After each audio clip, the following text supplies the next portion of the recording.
एक ओंकार सतनाम करता पुरख निरपौ निर्वैर अकाल मूरत अजूनी सैभंग गुरप्रसाद जप आज सच जुगाद सच है भी सच नानक होसी भी सच।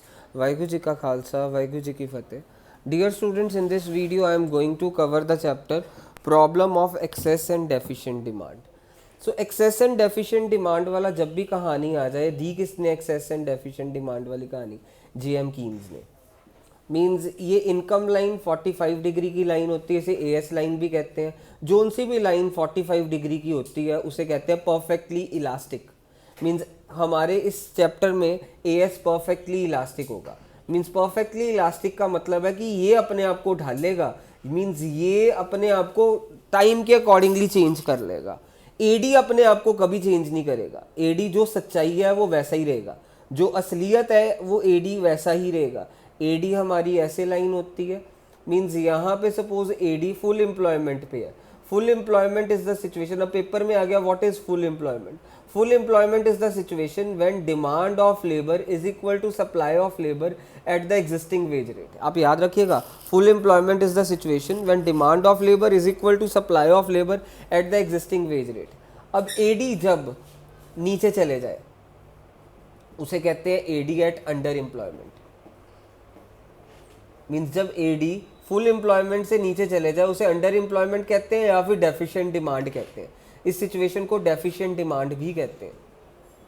इस सिचुएशन को व्हाट डू वी से? Deficient demand. पूरी मैक्रो इकोनॉमिक्स में नीचे क्या होता है? इनकम। यहाँ पे क्या होता है? एम्प्लॉयमेंट। और थर्ड चीज़ क्या होती है मैक्रो इकोनॉमिक्स में नीचे? आउटपुट। Income, employment, output. इस तरफ क्या होता है? एडी लाइन होती है। अच्छा, मेरी बात ध्यान से सुनना। यहाँ पे फुल एम्प्लॉयमेंट पे एडी किसके इक्वल था? एएस के। जब फुल एम्प्लॉयमेंट थी तो एडी किसके इक्वल था? एएस के। अब अंडर एम्प्लॉयमेंट की डेफिनेशन क्या लिखेंगे? अंडर एम्प्लॉयमेंट की डेफिनेशन लिखेंगे demand is said to be means aggregate demand is said to be corresponding to under employment, या फिर deficient demand is the situation when aggregate demand is less than aggregate supply corresponding to full employment level. ये definition का मतलब ध्यान से सुनना। यहाँ पे एग्रीगेट डिमांड कितनी है? इतनी। और कंपैरिजन किसके साथ करना है एग्रीगेट डिमांड का? एग्रीगेट सप्लाई के साथ, फुल एम्प्लॉयमेंट वाली। ये फुल एम्प्लॉयमेंट लेवल था। अब हम क्या कह सकते हैं? Deficient demand is the situation when aggregate demand is less than aggregate supply. when aggregate demand is less than aggregate supply corresponding to when aggregate demand is less than aggregate supply corresponding to full employment level। so ये full employment level है। यहाँ पे full employment level पे aggregate supply इतनी थी और उसका comparison किसके साथ करा हमने? aggregate demand। means basically ये aggregate demand इस aggregate supply से कम है। अब हम क्या करने वाले हैं? एग्रीगेट डिमांड ओवर एम्प्लॉयमेंट की डेफिनेशन। ओवर एम्प्लॉयमेंट मीन्स ऊपर को चले गए। तो ओवर एम्प्लॉयमेंट वाला सिचुएशन क्या होगा? ओवर एम्प्लॉयमेंट वाली सिचुएशन पे एग्रीगेट डिमांड इतनी है। मीन्स एग्रीगेट डिमांड इतनी है। मीन्स हम इसको कैसे लिखेंगे? इसको एक्सेस डिमांड कहेंगे। Access demand is the situation when demand aggregate demand is more then aggregate supply eight full employment level. बच्चे इसमें बहुत कंफ्यूज होने वाले हैं। अब हम अगला करने वाले हैं कि कारण क्या है बेसिकली, कि ये ऊपर या नीचे को क्यों जाती है।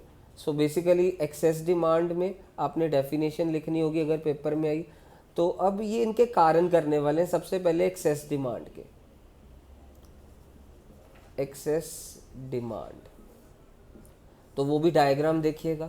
हमारी ये इनकम लाइन है, इसको एएस लाइन कहते हैं। ये परफेक्टली इलास्टिक है। परफेक्टली इलास्टिक मीन्स सिचुएशन के अकॉर्डिंगली ये अपने आप को बदलेगी। बाकी चीज़ जो असलियत है मीन्स एग्रीगेट डिमांड असलियत को रिप्रेजेंट करती है। ये aggregate demand full employment level पे है और हमारी एग्रीगेट डिमांड ऊपर चले गई तो ये ओवर एम्प्लॉयमेंट है। ऊपर जाती कैसे? अब क्वेश्चन ये है, कॉजेज ये आ जाते हैं। What are the causes of excess demand? ये क्वेश्चन है। यहाँ पे क्या हम लिखेंगे? Income, employment, output. यहाँ पे क्या लिखेंगे हम? Aggregate demand. अब कॉजेज, तो कॉजेज के लिए आपको एग्रीगेट डिमांड का फॉर्मूला पता होना चाहिए। ये मैं कॉजेज बता रहा हूँ कि हम ऊपर यहाँ से कैसे गए। एग्रीगेट डिमांड का फॉर्मूला क्या होता है, C plus I plus G plus X minus M. Consumption expenditure, investment expenditure, government expenditure, exports, imports. Means अब हम ऊपर कब जाएंगे, जब हमारा कंजम्पशन एक्सपेंडिचर बढ़ेगा हम ऊपर आ जाएंगे, इन्वेस्टमेंट एक्सपेंडिचर बढ़ेगा तो भी ऊपर चले जाएंगे, गवर्नमेंट एक्सपेंडिचर बढ़ जाएगा तो भी ऊपर चले जाएंगे, एक्सपोर्ट्स बढ़ जाएगा तो भी ऊपर चले जाएंगे, इंपोर्ट्स कम हो जाएगी तो ऊपर जाएंगे, इंपोर्ट्स कम होगी तो ऊपर जाएंगे। तो ये हमारे कॉजेज़ हैं एक्सेस डिमांड के। एक्सेस डिमांड का आपको क्वेश्चन कैसे आता है, what is meant by excess demand, what are the causes of excess demand. तो excess demand is the situation when, ये देखिए यहाँ पे एडी एएस के इक्वल था फुल एम्प्लॉयमेंट लेवल पे, यहाँ पे भी एडी एएस के इक्वल है, और जहाँ पे एडी एएस इक्वल होते हैं उसको इकोनॉमी इक्विलिब्रियम कहते हैं। पर यहाँ पे हम कह सकते हैं AD is more than AS at full employment level. Full employment level पे एएस ये थी, अब ये एडी इस एएस से ज़्यादा, उस सिचुएशन को क्या कहेंगे हम, एक्सेस डिमांड। ये यहाँ से ऐसे डेफिनेशन याद रखना। तो अब इसके कॉजेज बता दिए मैंने एक्सेस डिमांड के। अब डेफिशिएंट डिमांड के कॉजेज ध्यान से देखिएगा।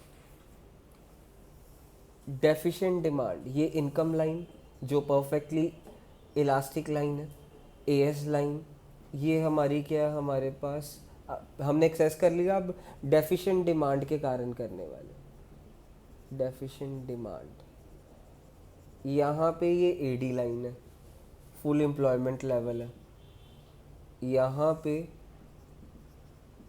एडी है, अंडर एम्प्लॉयमेंट पे नीचे आ गई, मीन्स एडी नीचे कर गई। अब नीचे जाती कैसे, कॉजेज है, मीन्स हम कॉजेज पढ़ रहे हैं। अब नीचे ये कैसे जाएगी, अंडर एम्प्लॉयमेंट, मीन्स एडी का फॉर्मूला क्या होता है, C plus I plus G plus X minus M.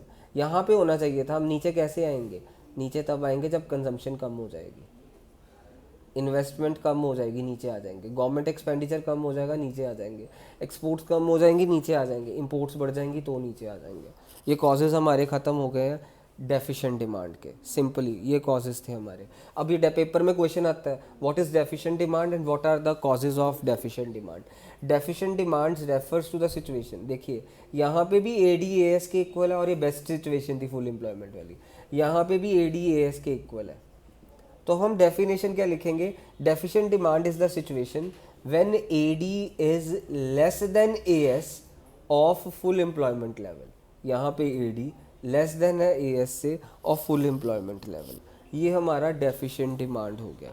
Deficient demand की डेफिनेशन हमने जहाँ पे खड़े हैं, यहाँ पे खड़े हैं, वो वाली डिमांड को फुल एम्प्लॉयमेंट वाली एग्रीगेट सप्लाई से कंपेयर करना है। When AD is less than aggregate supply at full employment level, उस सिचुएशन को कहते हैं aggregate demand corresponding to under employment equilibrium, या फिर हम ये भी कह देते हैं ये इकोनॉमी इक्विलिब्रियम है। मीन्स इकोनॉमी, डेफिशिएंट डिमांड क्या है, deficient demand refers to the situation when AD is less than AS corresponding to full employment level. ये कॉजेज ऑफ डेफिशिएंट डिमांड हो गया।